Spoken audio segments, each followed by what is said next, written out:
Hola, ¿qué tal? ¿Cómo estás? Dios te bendiga en esta preciosa hora. El devocional de hoy se intitula Un rápido pantallazo a la involución humana, parte 2.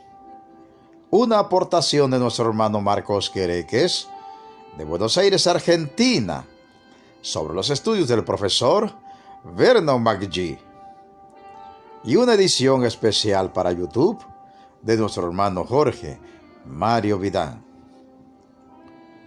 Amigo oyente, continuando con el tema del devocional de ayer en Romanos 1, 21, 23, retomamos y vemos hoy el tercer paso a la involución humana, el cual es ni le dieron gracias. El dejar de dar gracias a Dios revela que el hombre ha roto su relación con su Creador.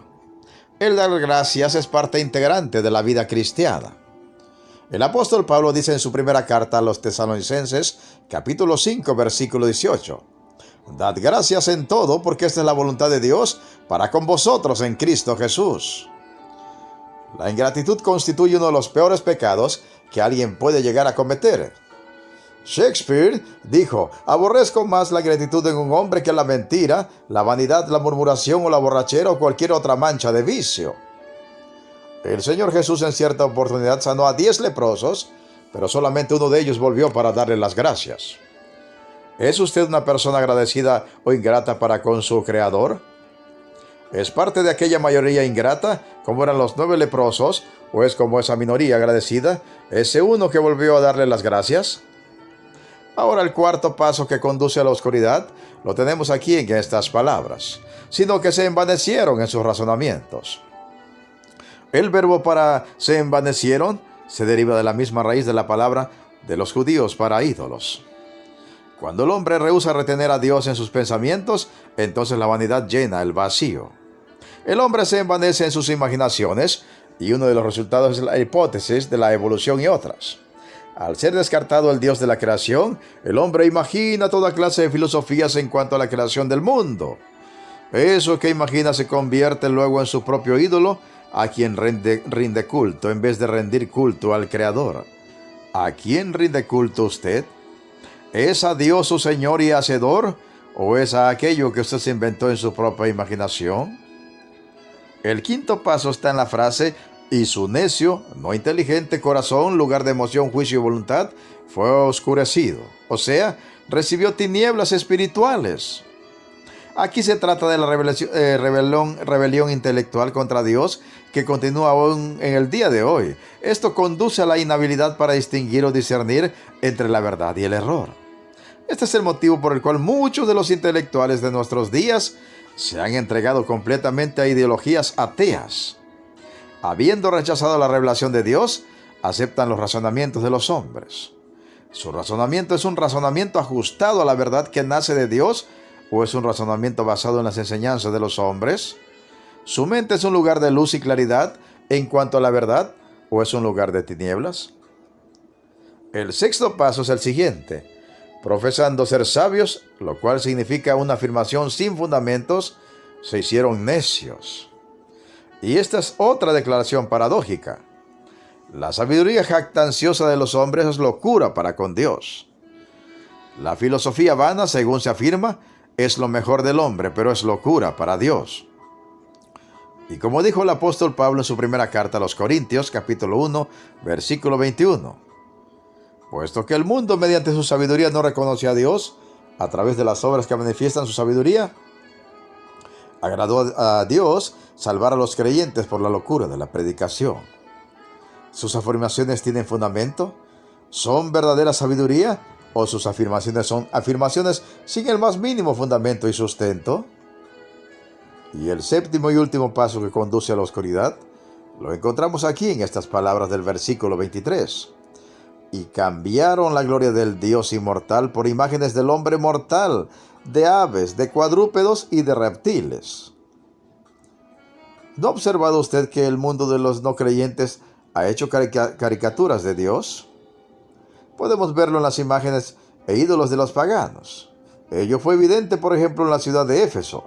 Aquella ciudad del Imperio Romano alcanzó probablemente el más alto nivel de cultura y civilización que jamás ciudad alguna haya logrado. Sin embargo, en el centro neurálgico de la ciudad se encontraba una de las imágenes más horribles que uno pudiera imaginarse conservada en el templo de Artemisa, equivalente a la diosa romana Diana, templo considerado una de las 7 maravillas del mundo antiguo. No era una imagen hermosa como aparece en las esculturas griegas, era como la oriental Cibeles, venerada en Roma como la gran madre de los dioses, cruel, que tenía un tridente en una mano y un garrote en la otra. Y esta fue la idea que el pueblo más culto y civilizado tenía de Dios. Alrededor de aquel templo de aquella deidad ocurrían los mayores actos de inmoralidad y deshonestidad. Y por ello decimos que los seres humanos se han apartado de la gloria de un Dios incorruptible y se volvieron una imagen del hombre corruptible. Ello constituye una difamación contra él. Y así, los griegos hicieron que sus dioses se parecieran a seres humanos, pero no que se parecieran a los seres humanos solo en la manera en que los representaban, sino también en su carácter, y en su carácter más bajo con sus pasiones más decadentes, como la ira, la lujuria, los celos, la venganza, etc. Los asirios, egipcios y babilonios, estos por su parte hicieron que sus dioses tuvieran aspecto de bestias, de aves y reptiles. Los romanos combinaron los dos métodos. La idolatría es, pues, una caricatura de Dios y constituye una calumnia y ofensa contra él. El hombre no comenzó como idólatra. El salvaje del día de hoy es muy diferente al hombre primitivo. El hombre primitivo era monoteísta, o sea que creía en un solo Dios. La idolatría no fue implantada sino hasta más tarde. La primera mención de la idolatría en la Biblia se hizo en la historia de Raquel cuando robó los ídolos de su padre en Génesis 31. También se mencionó en el libro de Josué, capítulo 24, versículo 2, donde leemos: Y dijo Josué a todo el pueblo: Así dice el Señor Dios de Israel: Vuestros padres habitaron antiguamente al otro lado del río, esto es Taré, padre de Abraham y de Nacor, y servían a dioses extraños. Como puede verse a través de los siglos, el ser humano descendió, se fue degradando en vez de ascender y progresar. Y desde un punto de vista espiritual, se fue apartando de Dios. Es interesante leer las opiniones de Sir William Ramsay, quien fue durante un tiempo un beligerante no creyente. En su libro, Las ciudades de Pablo, opinó que en su experiencia y lecturas no pudo confirmar las suposiciones de la historia religiosa moderna. En cambio, sí pudo confirmar las afirmaciones del apóstol Pablo, y añadió que con raras excepciones, la historia de la religión entre los seres humanos es una historia de la degeneración. Él pensaba que había un hecho innegable en la historia humana, y este era que el ser humano se degeneraba por sí mismo y que progresaba en sus esfuerzos por mantener el cuerpo social puro y sano, únicamente en la medida en que albergara en su interior devoción y simpatía por la vida divina. Estimado oyente, la raíz del problema es que las personas se han alejado de Dios. Es por todo ello que nos parecen apropiadas las palabras de invitación del profeta Isaías 55, 6 y 7. Buscad al Señor mientras pueda ser hallado, llamadle en tanto que está cercano. Deje el impío su camino y el hombre inicuo sus pensamientos y vuélvase al Señor, el cual tendrá de él misericordia, al Dios nuestro, el cual será generoso en perdonar. ¿Y dónde tendrá lugar el encuentro con Dios? Al pie de la cruz, donde Jesucristo su Hijo murió, recordando que Él también resucitó para poder declarar justos a todos aquellos que por la fe vengan a Él. Por eso pregunto en esta hora, ¿seguirá usted este camino de descenso con el resto de la humanidad?